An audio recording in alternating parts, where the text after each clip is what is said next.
Hi friends, praise the lord. ఎలా ఉన్నారు? బాగున్నారా? దేవుడు మనతో ఎన్నో విషయాలు మాట్లాడాడు కదా. ఇప్పుడు కూడా కొన్ని విషయాలు దేవుని గురించి మనం మాట్లాడుకుందాం. దేవుడు ఎంత శక్తిమంతుడో, ఎంత గొప్పవాడో మనం చెప్పుకున్నాం. నా వీడియోస్ అనేక మంది చూస్తున్నారు, కానీ సబ్స్క్రైబ్, లైక్, షేర్ చేయట్లేదు.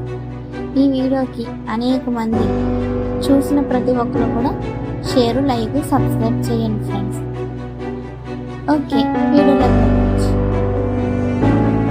దేవుడు భూమిని ఎలా సృష్టించాడు, భూమి మీద ఏమి లేనప్పుడు భూమికి, ఆకాశాన్ని, భూమిని కలుగజేశాడు, మన కోసమే జంతువులను కలుగజేశాడని మనం చెప్పుకున్నాం. దేవుడు మాట వినకపోయిన ప్రజల్ని ఏం చేశాడు? వర్షాన్ని కురిపించి ప్రజలందరినీ చంపించాడు. ప్రజలందరూ నశించిపోయారు. అదే దేవుడు మాట విన్నారు. నోవాహు బ్రతికిన